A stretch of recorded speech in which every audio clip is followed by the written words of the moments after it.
This video looks at rational exponents and their properties. The first property has x to the 1 over m power equal to the m root of x. Notice how the denominator becomes the root. We have x to the first underneath. Whatever the power of x is goes here. Now the other property also indicates this. The denominator is our root and the power stays with the variable x. And the last property shows that if we have a negative exponent, then we bring that in the denominator. So it's 1 over x to the power n divided by m, and that can be changed into a root. Now we'll look at some examples. The first example is x to the 1/4 power. We want to convert this into a radical, so we'll use the first property here. So the denominator becomes the root, so that means we have the 4th root of x to the first power, or just the 4th root of x. The next example, we use this property. The power 2 stays with the y, but the 3 will come here and be the root, so we have the cube root of y squared. The next example has a negative power. So when we have a negative power, we bring it in the denominator and make it a positive power. So now we have a to the 3/4 in the denominator. We'll change that into a root. Again, the denominator becomes a root, so it's a 4th root of a cubed. Now we can also go backwards and create a power with a root. We'll use the same properties. Here we have a square root, so the index is 2, of x to the 3rd power. So what happens is it stays x to the 3rd, but we'll divide that 3 by the root 2, so it becomes x to the power 3/2. And the last example here works very similar. It's y to the 6th divided by the root that we have is 3. And then we can reduce this. 6/3 reduces to 2. So the answer is y squared. Moving on, we have a few more examples, simplifying and writing in radical notation. So we're going to multiply these two. We'll multiply our like terms. 8 times 2 is 16. X to the 2/5 times x to the 1/5 means that we need to add up these exponents. 2/5 and 1/5 would be 3/5. So we have 16x to the 3/5 power. We'll change this into a root by our properties that we just learned. Remember, the denominator becomes a root, so we'll have the 5th root of x cubed.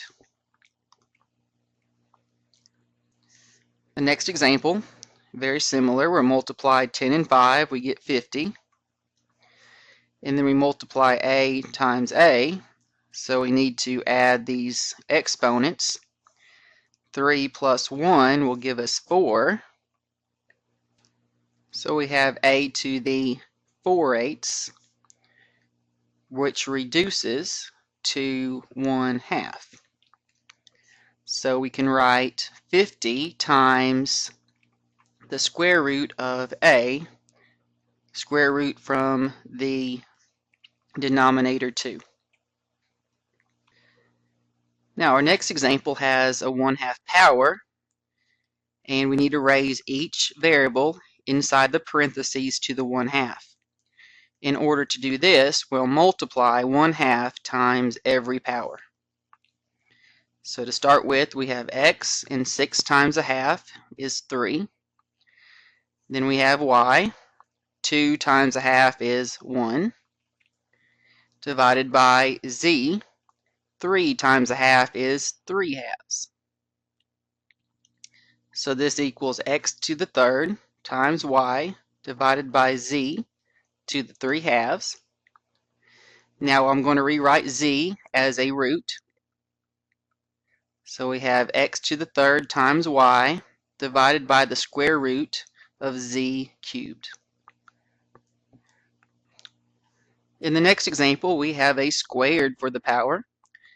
Very similar, we'll multiply every power by 2. So the first, we have a and 1/3 times 2 is 2/3. Then b, 2/3 times 2 is 4/3, divided by x, 2 times a half is 1, and then y, 2 times a fourth is 1/2. Now I'm going to rewrite each one of these variables with a root. So we have 3 for the denominator in the power. So that means we have a cube root of a squared. Now let's change b. The denominator is 3, so that's also a cube root of b to the fourth divided by x. And then we have 1/2 for the power of y. So that would make a square root of y.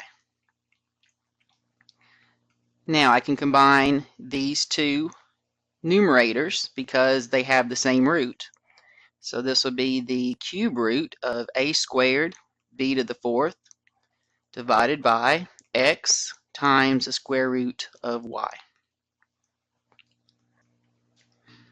A few more examples. We're multiplying square roots here. These are binomials. They have two terms. In order to do this, we'll multiply the numbers underneath the roots.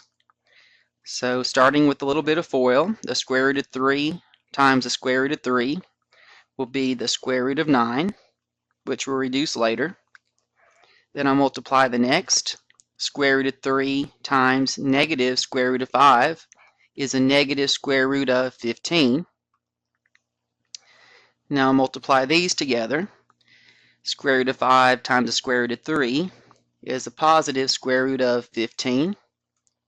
And the last, the square root of 5 times the negative square root of 5 will be the negative square root of 25.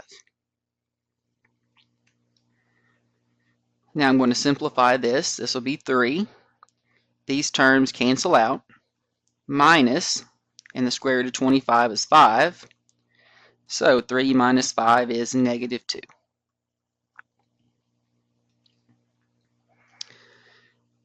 The next problem is very similar. We'll do a little FOIL. Square root of 7 times the square root of 7 is the square root of 49. The square root of 7 times the negative 2 square roots of 3 will be negative 2 square roots of 21. Now we'll multiply these together. 2 square roots of 3 times the square root of 7 is positive 2 square roots of 21. And the last will be 4 minus 4 square roots of 9. Notice that the middle terms cancel out. So the square root of 49 is 7 minus 4 times the square root of 9 is 3. So this will be 7 minus 12, which is negative 5. And the last, when we have a squared, that means it's multiplied by itself. So I'm going to write it out like this. And then I'll do FOIL. Square root of 2 times the square root of 2 is the square root of 4. Square root of 2 times negative 3 is negative 3 times square root of 2. Negative 3 times the square root of 2 here will be the same thing. And then the last, the negative 3 times negative 3 is positive 9. So this equals 2. And then when you combine these terms together, you add up the numbers in front of the root. So that's -6 square roots of 2 plus 9. And then I'll add up these numbers here. Will give me 11 minus 6 times the square root of 2.